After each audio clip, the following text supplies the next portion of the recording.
Occasion ఏదైనా location ఎక్కడైనా తెలుగువారి వేడుక అంటే ఆలివ్ మిఠాయి ఉండాల్సిందే. మిఠాయి అంటే ఆలివ్.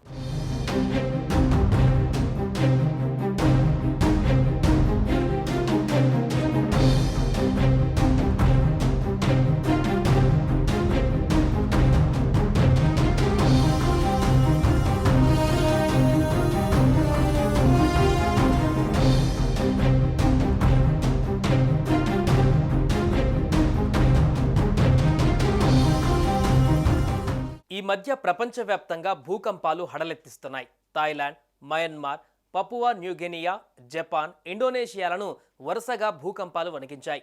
ఎప్పుడు ఎక్కడ ఏ ముప్పు సంభవిస్తుందో తెలియని పరిస్థితి నెలకొంది. ఈ నేపథ్యంలో కొన్ని పరిశోధన సంస్థలు ముందుగానే హెచ్చరిస్తున్నాయి. రాబోయే ప్రళయం పైన సైంటిస్టులు చేస్తున్న హెచ్చరికలు భయంతో వణికేలా చేస్తున్నాయి. ఈసారి ఏకంగా క్వేక్ రాబోతుందని అంటున్నారు. ఆ మెగా క్వేక్తో జపాన్లో 3 లక్షల మంది మరణిస్తారని, 12 లక్షల మందికి పైగా నిలువ నీడ లేకుండా పోతారని చెబుతుంటే, తాజాగా ఎపిక్ ఎర్త్ క్వేక్ కీలక విషయం వెల్లడించింది. తెలంగాణలో భూకంపం వచ్చే ప్రమాదం ఉందని స్పష్టం చేసింది. హిమాలయ, మయన్మార్, చైనా సరిహద్దులలో భూకంపాలు ఎక్కువగా వస్తుంటాయి. అయితే తాజాగా ఎపిక్ ఎర్త్ క్వేక్ సంస్థ బాంబు పేల్చింది. త్వరలో తెలంగాణలో మళ్లీ భూకంపం రాబోతుందని హెచ్చరించింది. తమ పరిశోధన ప్రకారం తెలంగాణలోని రామగుండం సమీపంలో భూకంపం వచ్చే అవకాశం ఉందని అంచనా వేసింది. దీని ప్రభావం రాష్ట్రంలోని వరంగల్, హైదరాబాద్ వరకు ఉంటుందని తమ సర్వేలో తేలిందని వివరించింది. అటు ఏపీలోని అమరావతి వరకు ఈ భూకంప తీవ్రత ఉండవచ్చని అంచనా వేసింది.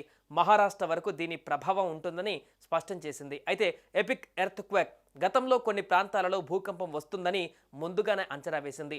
అవి కొన్నిసార్లు నిజమయ్యాయి. అయితే earth quake research and analysis సంస్థ భూకంపం సూచనలను ఎవరూ కూడా ధృవీకరించని పరిస్థితి. ప్రభుత్వ వర్గాలు కానీ శాస్త్రీయ సంస్థలు ఎవరూ ధృవీకరించడం లేదు. భూకంపాలను ఖచ్చితంగా ముందస్తుగా అంచనా వేయడం ప్రస్తుతం శాస్త్రీయంగా సాధ్యం కాదని, ఇలాంటి సూచనలు తరచుగా నిర్ధారణకు నోచుకోవని అధికారులు చెబుతున్నమాట.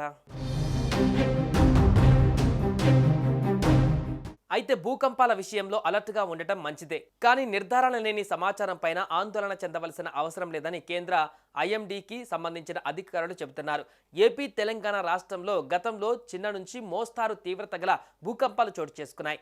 అయితే ఎర్త్ క్వేక్ వెబ్సైట్ మాత్రం రామగుండం సమీపంలో భూకంప ప్రమాదం వచ్చే అవకాశం ఉన్నట్లు చెబుతోంది. ఇప్పటి వరకు తెలుగు రాష్ట్రాలలో భూకంపాల రికార్డు కూడా పెద్దగా లేదు.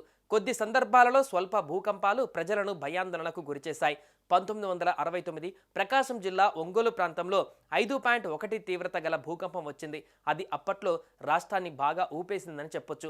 ఆ తర్వాత 1998లో తెలంగాణ రాష్ట్రంలోని ఆదిలాబాద్ జిల్లాలో 4.5 తీవ్రతతో ప్రకంపనలు నమోదయ్యాయి. అలాగే హైదరాబాద్లో 1984, 1999, 2013లో చిన్న భూకంపాలు మాత్రమే సంభవించగా ప్రజలు ఒక్కసారిగా భయపడిపోయారు. కానీ ఎలాంటి ఆస్తి నష్టం కూడా సంభవించలేదు.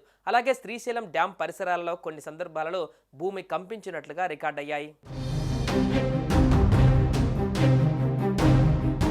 అదేవిధంగా 2024 డిసెంబర్లో ములుగు జిల్లాలో 5.3 తీవ్రతతో భూకంపం సంభవించింది. ఇది హైదరాబాద్లోని కొన్ని ప్రాంతాలలో కూడా ఈ భూ ప్రకంపనలు కలిగించింది. అంటే భూకంప తీవ్రత అనేది ఒక ప్రదేశం నుంచి మరొక ప్రదేశానికి వేగంగా వ్యాప్తి చెందుతుందని అర్థమవుతోంది. అయితే ఇలా ప్రత్యేకించి ఈ స్థాయి భూకంపం హైదరాబాద్లో కానీ హైదరాబాద్ చుట్టుపక్కల వస్తే ఎంత ప్రభావితం చేస్తుందనే ప్రశ్న చాలా మందికి తలెత్తుతోంది. అయితే భూకంపాల రాకను ఖచ్చితంగా అంచనాలు వేయడం ఇప్పటికీ శాస్త్రీయంగా సాధ్యం కాదు. కాబట్టి భద్రతా చర్యలు తీసుకోవడం మంచిది. తెలుగు రాష్ట్రాలలో భారీ భూకంపాలు సంభవించినప్పటికీ ప్రకృతి ఎప్పుడు ఎలా ఉంటుందో చెప్పడం కష్టం. కాబట్టి అప్రమత్తంగా ఉండటం మంచిదన్నది అధికారుల మాట.